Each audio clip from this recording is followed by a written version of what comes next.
A maioria dos pecados que o apóstolo Paulo menciona em Colossenses capítulo 3 tem a ver com relacionamentos, tem a ver com a interação com outras pessoas. Mas da mesma forma também, quando ele trabalha a questão das características da nova vida, da roupagem nova que Cristo nos dá, tem a ver também com relacionamentos, com a nossa interação com outras pessoas. Por quê? Porque o projeto eterno de Deus tem a ver com uma família, tem a ver com um relacionamento. A maioria dos ataques do diabo são contra os relacionamentos. A maioria dos ataques do diabo são contra a família. Por isso, o apóstolo Paulo trabalha aqui, inspirado pelo Espírito Santo, para que aqueles pecados que afetam os relacionamentos sejam tratados com seriedade. E aquelas características, aquelas qualidades que vêm pelo agir do Espírito Santo e que abençoam relacionamentos, é nessa área que devemos investir a nossa maior atenção. O apóstolo Paulo, escrevendo então lá no capítulo 3, o verso 13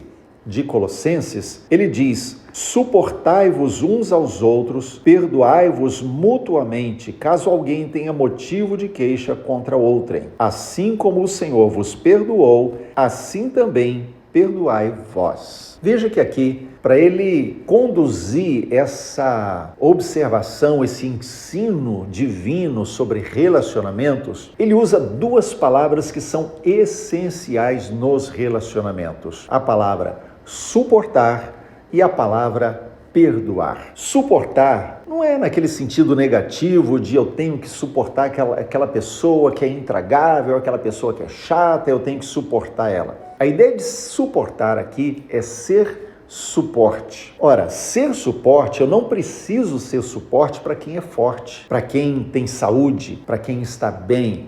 Eu preciso ser suporte para aquela pessoa que está mais fraca, para aquela pessoa que está enferma, aquela pessoa que se machucou. São esses que precisam de suporte. Então eu preciso estar atento nos meus relacionamentos para com aquelas pessoas que são feridas, aquelas pessoas que foram atingidas, ficaram enfermas na alma, ficaram enfermas espiritualmente. São esses que precisam do meu suporte.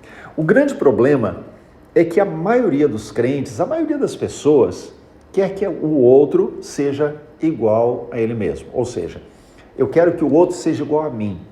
E quando a outra pessoa, ela faz coisas diferentes, faz o que não me agrada, faz alguma coisa que eu não faria, se torna fraco espiritualmente, eu não tenho a disposição de ajudar. Mas a Bíblia me chama a ser suporte. A segunda palavra que Paulo usa aqui é perdoar. Perdoar é uma atitude consciente. Eu tenho consciência do que eu estou fazendo quando eu perdoo. Não é um sentimento, não é uma emoção, não é um impulso da alma, mas é uma decisão consciente que eu tomo. Então, muitas pessoas às vezes têm tanta dificuldade porque no final das contas confunde perdão com emoção, com impulsos. Então, uma pessoa muito ferida, ela pode dizer: você não sabe o que ela me fez. E aí tenta justificar o não perdoar com o tamanho da ofensa que a outra pessoa produziu. No entanto, para uma pessoa como essa, nós podemos dizer: você não sabe o quanto você ofendeu Jesus. Porque se nós pararmos para dimensionar o quanto a outra pessoa nos feriu e o quanto nós ferimos Jesus, nós vamos ver que a nossa ofensa a Deus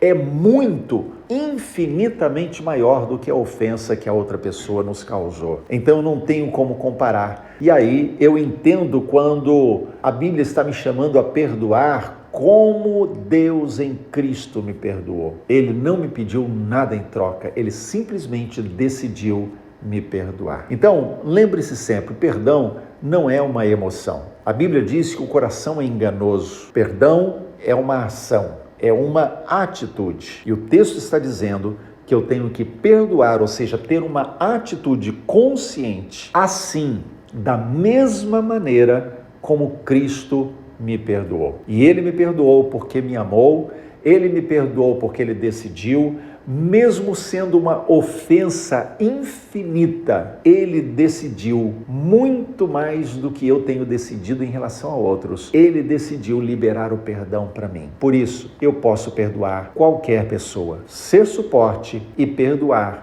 duas peças indispensáveis da vida cristã.